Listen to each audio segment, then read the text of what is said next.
nudity, running, and the other type of thongs. Join me as I talk about the Lupercalia on the Ancient History Hound podcast.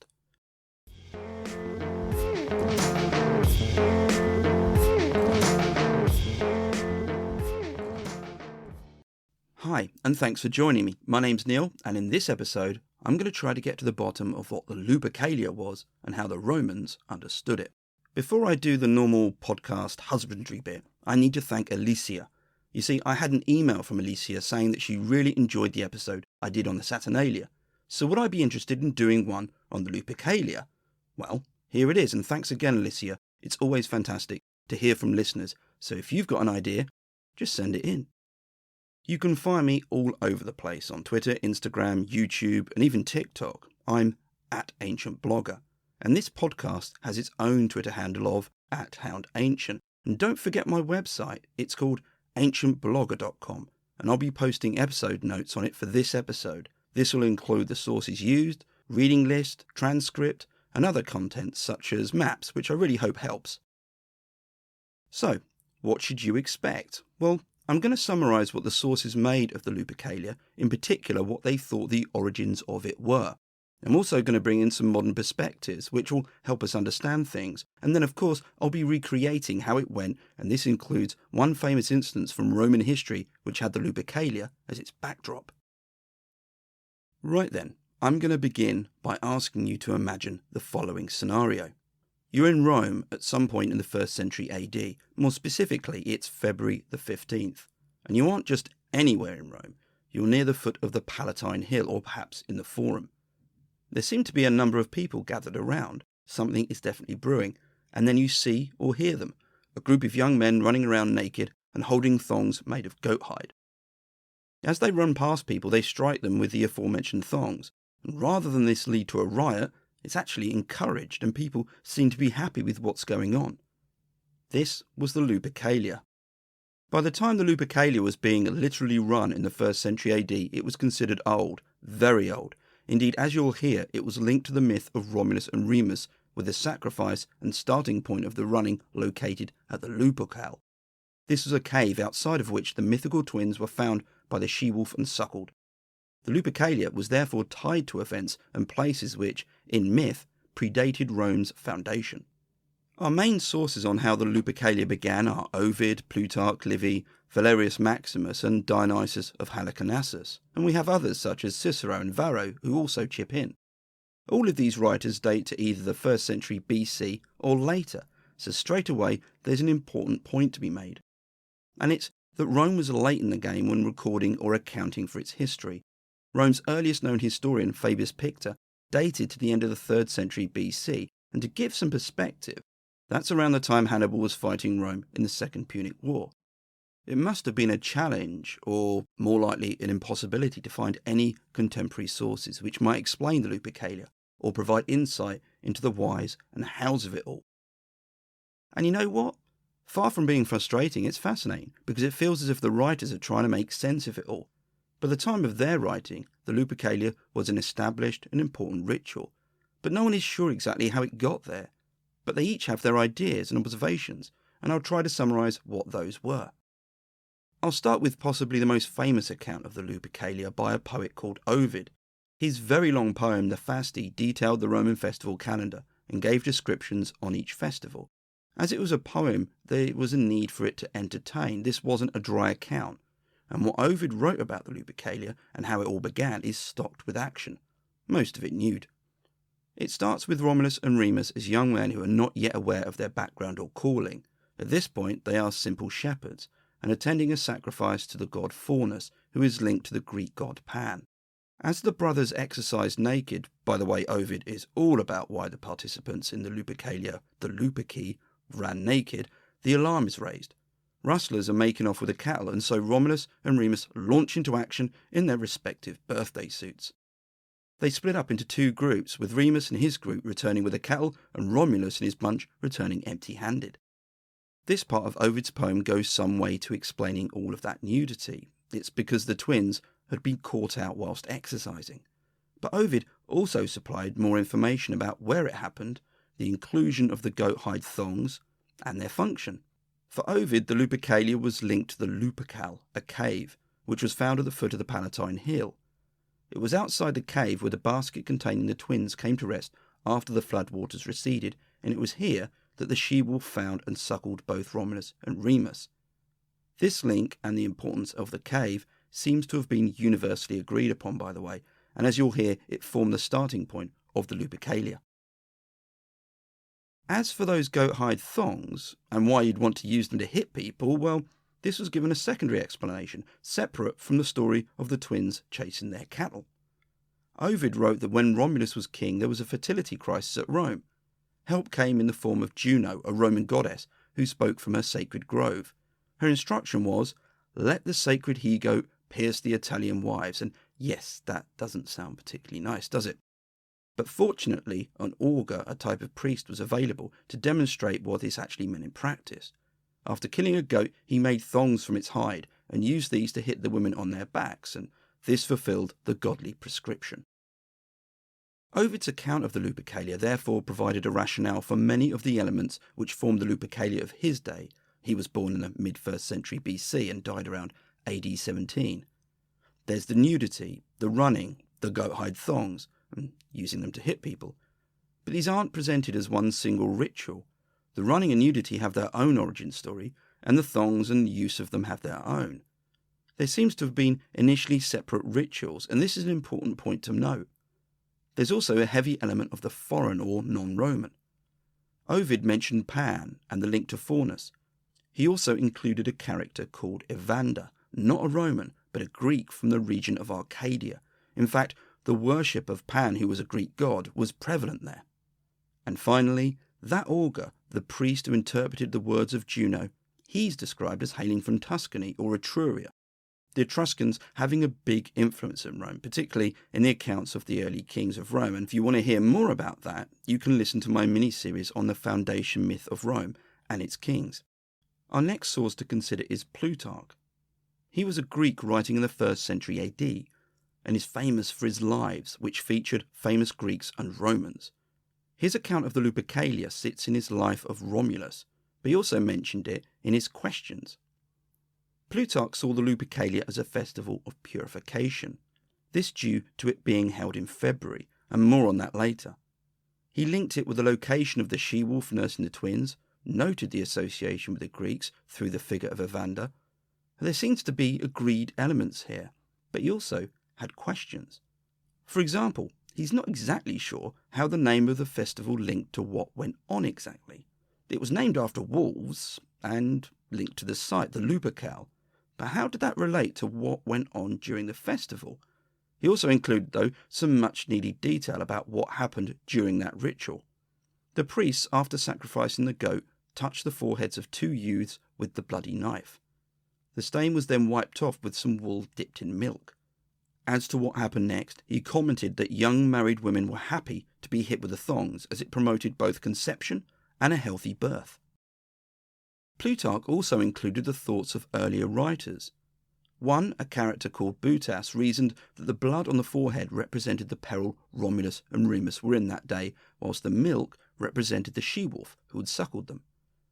As for the hot topic of nudity, Caius Acilius had concluded that the twins had made their chase naked so they wouldn't get too sweaty. Yeah, try that one in court. But Acilius did think that the sacrifice of a dog, which occurred at the Lupercalia, was because dogs were enemies of wolves, and that it was borrowed from the Greeks, who also sacrificed dogs in the context of a rite of purification. Dionysius of Halicarnassus, another Greek source from the 1st century BC, placed the figure of Evander as the main influence to all of this, and it was even noted that the Palatine Hill was named after Pallanteum, an Arcadian city. It was at the foot of the hill that Evander built an entire settlement, all of this before Rome, and he'd even completed a temple to Pan near the Lupercal. On a wider point, Dionysius often linked ancient Greece with the formation of Rome. He sees Greeks everywhere. Yet in this instance, he's not the sole advocate. The association of Evander and Arcadia to the Palatine Hill and the Proto-Lupercalia is found even with the most ardently patriotic of Roman writers. And a good example of this is Livy, who famously wrote about the history of Rome towards the end of the 1st century BC. He also had Pan and Evander as the main influences to it all. Livy did change the story, though, concerning the twins. Rather than some cattle rustlers, this was an ambush, with Romulus able to fend off the attackers, but Remus being taken hostage. This is a crucial plot point, because in the myth of the twins and the founding of Rome, it's this event where both are told of their parentage, and so begins their quest to avenge their grandfather, Numitor. Finally, there's the account given by Valerius Maximus. His description of the foundation of it seems to mediate some of the previous points. I'll read it out. Begin quote. "The custom of the Lupercalia was begun by Romulus and Remus, at such a time as they were making merry because their grandfather Numitor, king of the Albans, had permitted them to build a city in the place where they were brought up, under Mount Palatine, which Evander of Arcadia had consecrated by advice of Faustulus, their foster father.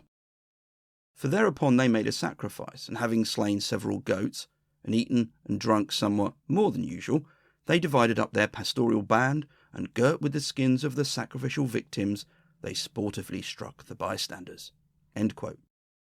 Valerius described the original Lupercalia as much more akin to what the Lupercalia was like in his day, the early 1st century AD. Unlike Ovid, there isn't a separate rationale for the whole business with the whipping. It's all part of that main festival. And as an explanation, it all comes in one tidy package, a bit like those happy celebrants perhaps. The sources all provided their understanding of the Lupercalia and how it had originated, and there are some basic elements which seem to have been agreed upon, or at least not overly contradicted. Firstly, this was an old festival, dating back to one founded by Romulus and Remus, or one they participated in, and was linked to their nursing by the she-wolf. Secondly, it had strong links to ancient Greece, and finally, it had a geographical location, the Lupercal, that cave on the foot of the Palatine Hill. I appreciate these are very broad basics, but ultimately you have to start somewhere. There are gaps with some of the sources offering information which the others don't, and there are also differences which you, might expect. But there's also a contradiction sitting at the heart of the Lupercalia. How did any of the goings-on at the Lupercalia relate to the name of it? In other words, what's any of the Romulus and Remus myth got to do with running around whipping people? And what's a fertility ritual doing in a month where purification, not fertility, was considered to be the main theme? I'll start with the latter point. One possible solution is an argument which posits that the Lupercalia was originally a festival of purification, and that at a later date the fertility element was added, and this took hold, eventually becoming the main event. The Roman name for a ritual concerned with purification was lustratio, and though these rituals varied, there are certain elements of it which can be found in the Lupercalia. As an example, take the procession which marked out an area. Far from dour occasions, these involved chanting, music and dance, with the participants carrying instruments of purification, so, we have that later run, and with people holding things. Then there's the month of February, named after Februs, a deity associated with purification, but also fertility. And here we might pick up on that link with Juno, because she was also known as Juno Februata.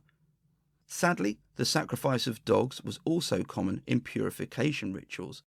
They were also often sacrificed to the underworld deities, and the Lupercalia sat in the middle of a wider festival called the Parentalia, which involved placating the dead. It's easy then to consider the Lupercalia as a purification ritual, or embodying many elements and associations of it. Where the fertility element to the Lupercalia came in is intriguing. A fragment of Livy stated that this was introduced to the Lupercalia in 276 BC as a response to an outbreak of stillbirths. As with the Saturnalia, the idea of introducing new elements to a festival wasn't uncommon in Rome, but we might also pick up on the involvement of Juno. In Ovid's account, it was Juno who advised the Romans what to do as a result of the fertility problems, and which culminated in all that whipping. It's plausible that this was a later addition to the Lupercalia, but it also could have been an element of the original ritual, which itself was rebranded. Initially, the whipping was part of the purification ceremony as an act which drove away bad spirits or had some similar function. But then it could also function as a fertility ritual, and this association gradually grew and became the main one for this activity. But what's the link with Romulus and Remus exactly? Well, it's not exactly clear. Valerius has the twins as founders, but the other sources tend to associate the twins with an existing festival, one which served as a backdrop to all of their nude heroics. The main link, of course, is the location for the Lupercalia, the starting point at the Lupercal. And there's another position to consider on this, that the Lupercalia was a mix of an original illustratio performed in early Rome and the myth of Romulus and Remus, which actually may have been a later addition and was therefore grafted onto it. Now, this might sound bizarre. Surely the myth of Romulus and Remus should be the oldest element in all of this, but in fact, their myth can't be evidenced much before the 4th century BC. Perhaps then, and just perhaps because this is all speculation, there was originally a lustratio ritual in early Rome. It was celebrated in mid-February, which made sense given the theme of that month being purification. But it was changed and had two big developments. One was the rise of the myth of Romulus and Remus, which became standardized as Rome's foundation myth. What happened next was a bit of retrospective continuity, and so their story was attached to the lustratio, and perhaps the name Lupercalia resulted. Either way, the important thing was to have the association of the twins and that ritual. And then there's the whole fertility thing. The whipping may have been a part of the original ritual and functioned to drive away the bad spirits, but it then took on a new function, promoting fertility. Alternatively, the whipping was just added in as a new part of it, and so we have this new type of festival, or rather, a significantly changed one. As I've said, all of this is speculation, especially given the gaps in our knowledge. But fear not, I'm going to move away from the hypothetical to the practical and describe the festival. But before I do, here's a quick word from the partial historians. Hello, this is Dr. Rad. And this is Dr. G. And together we're the co-hosts of the Partial Historians podcast. We love ancient Rome and trying to figure out exactly what they were up to. It's often not good. No, it's not. Our podcast combines analysis, discussion about sources, and a good dash of irreverence. As lovers of ancient history hound, we know you have a passion for all the details of the ancient world. We'd love for you to join us for our narrative episodes as we explore the history of Rome from the founding of the city. Or you can drop by for our special episodes on topics such as historical films and ancient personalities. We also regularly interview some of the most fascinating academic historians on topics such as children in Pompeii, women in slave revolts, and how Augustus used plants to further his evil plans for world domination. You can find the Partial Historians wherever you listen to quality podcasts, such as Ancient History Hound. And we're also out and about on Instagram, Twitter, and Facebook. And now, back to your regular program. If you're interested in Roman history, go and find the Partial Historians. It's really that simple. Where was I? Yeah. What would the festival have been like by the imperial period, and what was that famous incident I mentioned earlier? On the 15th of February, two groups of selected individuals would have congregated at the Lupercal. These were the Luperci, the naked young men participating in the ritual. These were subdivided into two groups, the Fabiani and the Quinctiani. These represented the two groups who had joined with Romulus and Remus in their chase of the rustlers. The Fabiani had followed Remus, and the Quinctiani had joined with Romulus. It's also worth noting that this was a ritualized race. There wasn't a requirement to be the quickest. After all, this was all about audience participation. At the Lupercal, a dog and a goat would have been sacrificed, and a member of each group, or perhaps all of them, had their foreheads symbolically marked with the sacrificial knife. It has been argued that there was then a small feast, or the feast took place later, but we know the main thing that happened, that the two groups of men set off about their running. The exact route that the Luperci took isn't clear, but it's linked to two places: the Forum, which was just to the north and slightly west of the Palatine Hill, and the Via Sacra, or Sacred Way. This wasn't a random route, and it's thought that this represented an original one which had marked out a boundary. It's probably one of the few consistencies in this that we all have. The general accepted route is that the Luperci headed east in an anti-clockwise fashion around the Palatine Hill before joining the Via Sacra just to the north of it. They then headed west, following it to the Forum, and along the way, the Luperci would stop to hit people, or whip them. Juvenal mentioned them tapping the hand of modest young ladies, but perhaps things could get a bit more, let's say, dynamic. There's a mosaic which dates to the 3rd century AD, and it's found at Thystras in modern-day Tunisia. It's called the Mosaic of Months, as each month has its own image. February's is a man wearing an apron holding a whip above his head. In front of him is a woman being held by 2 attendants with her back exposed. This, in fact, links closely with Ovid's description, where following Juno's instructions and the augur's interpretation of her words, the women were struck on their backs. Perhaps this was a more formal or idealised representation of the whipping, but enough about that. Back to the running, albeit with just a bit of whipping. It's thought that the route ended at the Forum, but it's been argued that the runners then headed back to the starting point.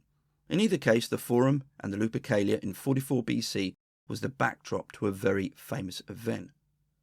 It was here that a certain Julius Caesar was sat watching the goings-on, and then a runner appeared holding a diadem, often referred to as a crown.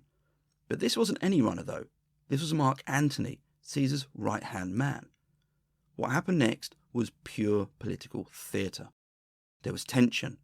The diadem symbolised absolute power, the type kings once had at Rome, and that didn't end well, hence the whole republic thing. Caesar, perhaps sensing the lack of support, refused the diadem. The crowd broke into applause. Antony repeated the offer twice. Each time it was offered, there was only the merest smatterings of applause, in contrast with each rejection, which drew huge applause and cheers from the crowd. Of course, none of this was in any way spontaneous. Perhaps Caesar wanted to gauge the reaction of the people. Had they cheered when Antony offered the diadem, then perhaps he'd have sought to make himself a king of sorts. But the negative reaction had consequences. Those who'd initially applauded the offer of the diadem were led off to prison by 2 of the tribunes. Whatever the intention had been, there'd be no doubt as to how this type of power grab would have been viewed by the Roman people. It had been firmly rejected.